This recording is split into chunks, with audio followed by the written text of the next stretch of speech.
Okay guys, mabuhay, maligayang pagbabalik sa aking channel. Ito na nga, nakaka-inspire na, talagang marami ang na-inspire sa mga latest posts ni Kim Chiu because alam naman natin kung gaano nakasuccessful si Kim Chiu when it comes to her career sa showbiz and of course as a businesswoman dahil talaga namang hindi matatawaran ang kanyang business yung tungkol sa mga bag. But eto na nga ang bagong karagdagan sa kanyang kaalaman. Of course, nag-aral siya. Isa na siyang chef or baker talaga. Ang kanyang expertise ay pagiging baker sa, oo nga, di ba? Sa Paris, di ba? Yun ang isa sa mga reason kung bakit siya nagpunta doon. Pero syempre, nakakaloka, di ba? Dalawang course nga yan, parang napagsabay niya yung business course nga and then at the same time yung pagbe-bake. Kasi pagbe-bake kasi, alam nyo, hindi yan simple, hindi yan biro-birong pagbe-bake yung akala mo marunong ka magmasa, marunong ka na mag-mix and match, okay na. Kasi lalo especially sa mga cakes and sa mga bread, kasi may mga tamang timpla talaga siya. 'Di ba sinasabi nga nung iba, pag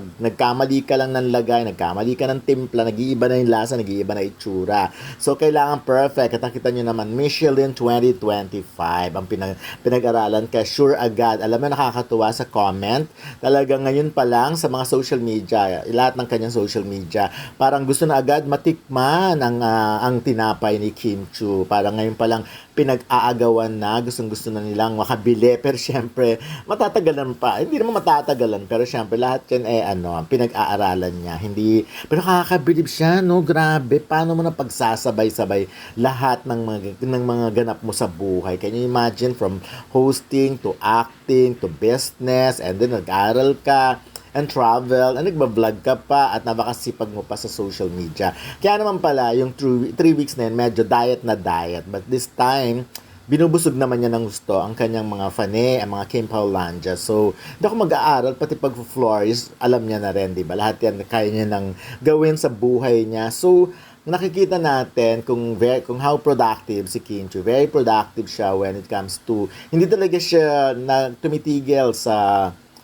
kaalaman, sa pag-discover ng mga bagong bagay na gusto niyang malaman. So, ang ganda nung ganung character, no? So, sabi nga, iba pala ang mga ganyang character, yung mga pinanganak sa buwan na ito. Di ba parang, wow, talagang continuous ang pag-aaral. Hindi pwedeng ma-stuck. Kasi ang daming artista na, halimbawa, yung ganyan, naging very busy sa TV, pag-acting and hosting, medyo titigil na sila dyan. So, enough na yung nakapag-business. Pero siya talaga, parang feeling niya, ang bata-bata niya pa para matigil na, o makontento sa kung ano yung mga gusto niyang gawin.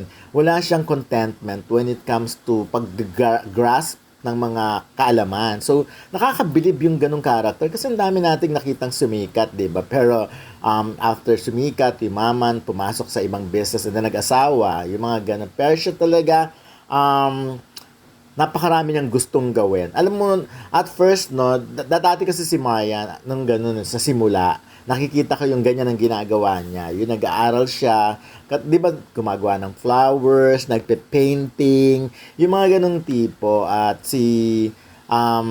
pati nga cooking. At si Maya magaling magluto. So nakikita ko yung mga ganon. Talaga nakakatuwa na si Kim Chiu ganon na ganon ang kanyang personality. Hindi siya nahihinto sa kung ano. Parang di ba, kasi let's face it, maraming mayaman, pero okay na, mayaman na, ganito na. So, okay na ako yung buhay ko eto. Pero siya talaga, wala talaga, no? Ang saya-saya ang saya-saya ng pananaw niya sa buhay. But of course, sabi nga niya, alam mo, tuwan-tuwa yung mga fans, napakaraming video o pictures na kailangan i-post at hindi niya alam kung paano sisimulan na anyway, nasimulan niya na nga ngayon. So, ang nakakatuwa kasi, abang-abang pa rin ang mga netizen, ang mga Kim Paulandia, sa mga latest, sa mga posts. Pero syempre, ang inaampagan talaga nila ay mga pictures and videos with Paolo Abilino na nakuha sa Paris. Yun talaga ang gustong-gusto nila. Pero for now, lalo yung may mga Discord, no? Kasi wala akong Discord. May mga photos doon, pero alam naman natin, medyo old photos yon na very private daw yon na. So, hindi pwedeng basta-basta ipopost. Yan na nga.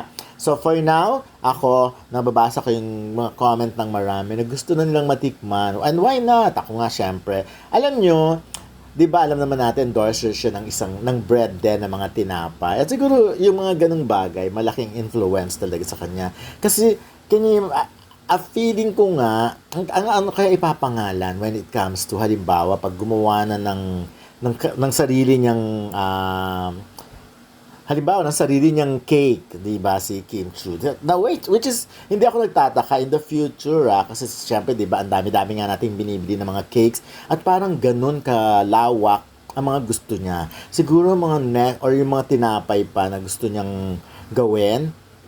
Parang ang daming kakabahan talaga sa kanya. Natutuwa ako for Kim Chu. And hopefully, no, mas marami pang mag-support kay Kim Chu. Kasi talagang role model talaga siya ng maraming kababaihan, ng maraming Pilipino. Na hopefully, sana siya talaga ang tularan. Yung hindi inuuna yung kung ano man, kung inuuna yung pagpapaunlad sa sarili talaga, pati utak at pati mga tao sa paligid niya.